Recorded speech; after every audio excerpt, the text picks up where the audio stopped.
வணக்கம். நீங்க கேட்டுக்கிட்டு இருக்கிறது தி டீப் டைவ். இன்னைக்கு நாம ஒரு அற்புதமான விஷயத்த பத்தி ரொம்ப ஆழமா பார்க்க போறோம். ஆமா, இன்னைக்கு நம்ம கையில இருக்கிறது ஸ்ரீ சின்மாய் அவர்களுடைய எழுத்துக்களிலிருந்து தொகுக்கப்பட்ட 27 தியான உத்திகள். கரெக்ட். இதுல இருந்து தியானத்தோட பல வழிகளை புரிஞ்சுக்கணும்னு நீங்க கேட்டிருந்தீங்க. ம், நம்மளோட நோக்கம் ரொம்ப தெளிவானது.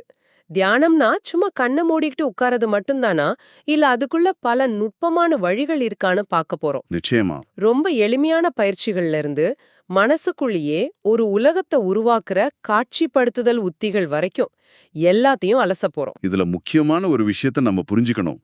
தியானங்கிறது எல்லாருக்கும் ஒரே மாதிரி வேலை செய்யற ஒரு மருந்து கிடையாது. ஓ. ஆமா, இது ஒரு பெரிய சாப்பாட்டு கூட மாதிரி.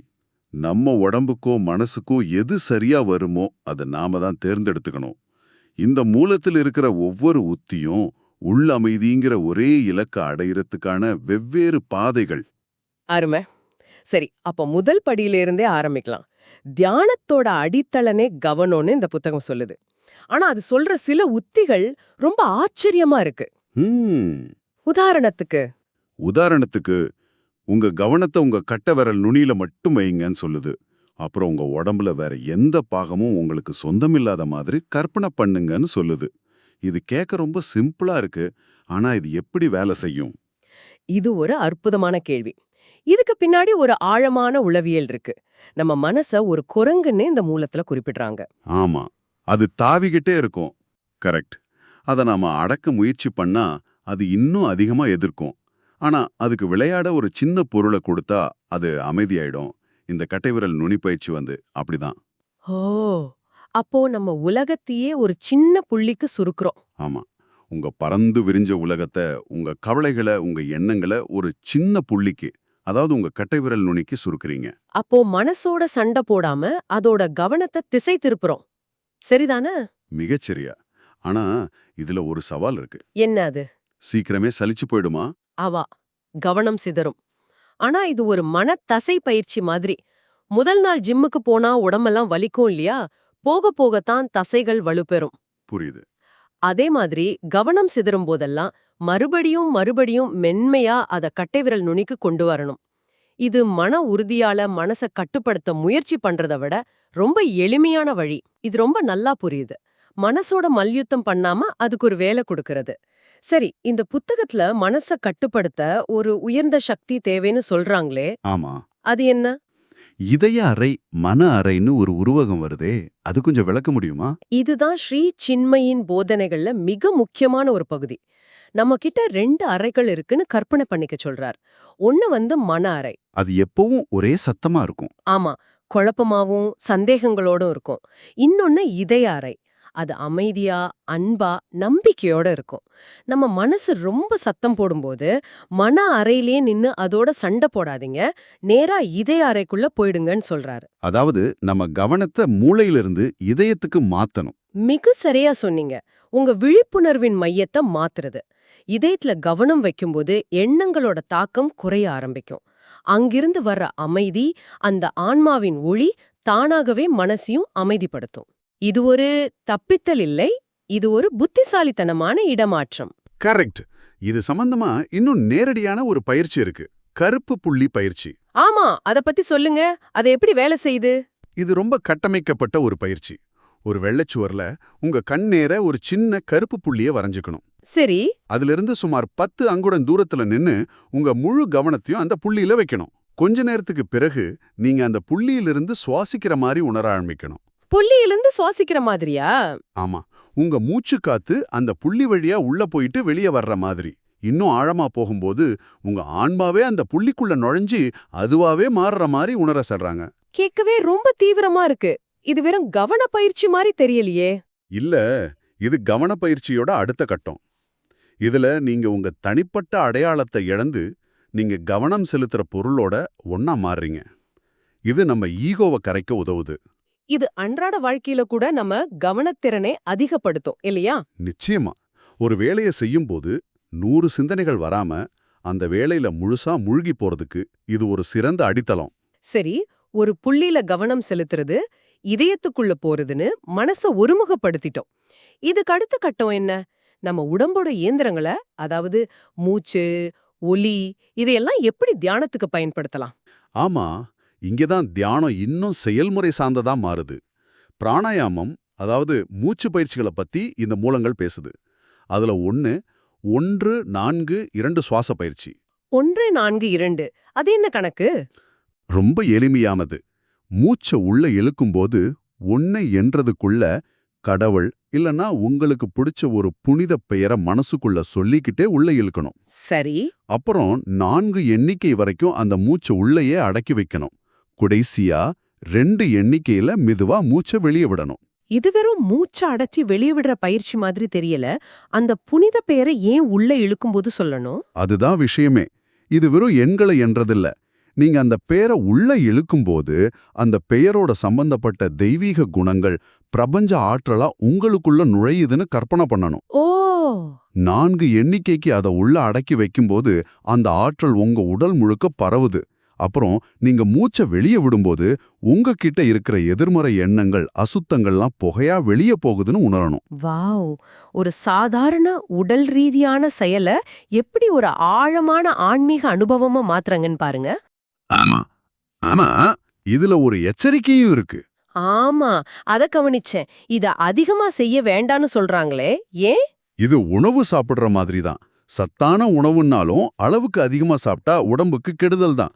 பிராணாயாமம் உடம்புல சக்தி வாய்ந்த ஆற்றல்களை உருவாக்குது. அப்போ நம்ம உடல் அதுக்கு பழக்கப்பட நேரம் எடுக்கும். கரெக்ட். அதனால ஒரு நாளைக்கு சில நிமிடங்கள் செஞ்சா போதும். படிப்படியா நேரத்தை அதிகரிக்கலாம். அவசரப்பட்டா அது மன அமைதிக்கு பதிலா மன உளைச்சலை கூட கொடுக்கலாம். புரியுது. மூச்சு மாதிரி ஒலிய, அதாவது மந்திரங்களை எப்படி பயன்படுத்துறதுன்னு இந்த புத்தகம் சொல்லுது. ஆமா, அதுக்கு ஜபம்னு பேரு. இதுல நாம வார்த்தைகளோட அர்த்தத்தை மட்டும் பார்க்கறதில்ல, ஒலியோட அதிர்வை, அந்த வைப்ரேஷனை உணர்றோம். உதாரணத்துக்கு, அமைதிங்கிற வார்த்தையை எடுத்துக்குவோம். அந்த வார்த்தைய சத்தமாவோ இல்ல மனசுக்குள்ளேயோ திரும்ப திரும்ப சொல்லும்போது அந்த வார்த்தை உருவாக்குற உணர்வை உங்க உடல் முழுக்க உணர ஆரம்பிக்கணும். ஒரு கட்டத்துல நீங்க அமைதிய உச்சரிக்க மாட்டீங்க. நீங்களே அமைதியா மாறிடுவீங்க. அதுதான் நோக்கம். அப்போ இது ஒரு அறிவுபூர்வமான செயல் இல்ல, இது ஒரு அனுபவபூர்வமான செயல். மிகச்சரியா, நீங்க அந்த குணமாவே மாறுறீங்க. இதே மாதிரிதான் பிரபலமான காயத்ரி மந்திரத்தையும் இந்த மூலம் குறிப்பிடுது. ஆமா, பூமி, ஆகாயம், சொர்க்கம்னு எல்லா இடத்துலயும் நிறைஞ்சிருக்கிற அந்த தெய்வீக ஒளியை தியானிக்கிறோம். அந்த ஒளி நம்ம மனச ஒளிர செய்யட்டும்னு அதுக்கு அர்த்தம். சரி, ஒரு புள்ளியில கவனம் செலுத்துறது மாதிரி மூர்த்தமான பயிற்சிகள்ல இருந்து மூச்சு, ஒலி மாதிரி சூக்ஷ்மமான விஷயங்களுக்கு வந்திருக்கும். இதுக்கு அடுத்த கட்டமா இந்த மூலங்கள் இன்னும் ஒரு படி மேல போய் முழுக்க முழுக்க கற்பனைய, அதாவது காட்சிப்படுத்துதலை பத்தி பேசுது இல்லையா? ஆமா, இங்கதான் தியானம் ஒரு கலை வடிவமா மாறுது. இதுல ரொம்ப அழகான ஒரு பயிற்சி, இதயத்தில் ரோஜா. இதயத்துக்குள்ள ரோஜா மொட்டா கேட்கவே ரொம்ப கவித்துவமா இருக்கு. ஆமா, உங்க இதயத்துக்குள்ள ஒரு சின்ன ரோஜா மொட்டு இருக்கிற மாதிரி கற்பனை பண்ணிக்கணும். நீங்க தியானம் செய்ய ஆரம்பிக்கும்போது ஒவ்வொரு மூச்சுக்கும் அந்த மொட்டுல இருந்து ஒரு இதழ் மெதுவா விரியறதாவும் கற்பனை பண்ணணும். உங்க தியானம் ஆழமாக ஆழமாக அந்த மொட்டு முழுசா மலர்ந்து ஒரு அழகான ரோஜாவா மாறுது. அதோட நறுமணம் உங்க இதயம் முழுக்க நிரம்பி அப்புறம் உங்க உடல் முழுக்க பரவுது. சிவருக்கு நீங்க வெறும் உடம்பில்ல, நீங்களே ஒரு ரோஜா பூவோட நறுமணம்னு உணர சொல்றாங்க. ஆமா, இது ஒரு புள்ளியில கவனம் செலுத்துற தர்க்க ரீதியான பயிற்சியிலிருந்து முற்றிலும் உணர்வுபூர்வமான ஒரு நிலைக்கு நம்ம கொண்டு போகுது. இதுல நோக்கம் என்ன? இதுக்குள்ள ஒரு ஆழமான தத்துவம் இருக்கு. ஒரு புள்ளில கவனம் செலுத்துறது கான்சென்ட்ரேஷன். ஆனா இந்த மாதிரி காட்சிப்படுத்துதல் எக்ஸ்பான்ஷன், அதாவது விழிப்புணர்வை விரிவுபடுத்துதல். நம்ம குறுகிய அடையாளத்தை கரைச்சு, கரெக்ட், அழகு, தூய்மை, அன்பு மாதிரி ஒரு உயர்ந்த குணத்தோட உங்களை அடையாளப்படுத்திக்கிறீங்க. உங்க ஈகோ கரைஞ்சு நீங்க பிரபஞ்சத்தோட ஒரு பகுதியா உணர்றீங்க. இதே மாதிரி இயற்கையோட இணையறதுக்கும் பல உத்திகளை சொல்லுது இல்லையா? ஆமா, உதாரணத்துக்கு நீங்க ஒரு பரந்த கடலை பார்த்து அதோட பரந்த தன்மையை உங்களுக்குள்ள உணரலாம்.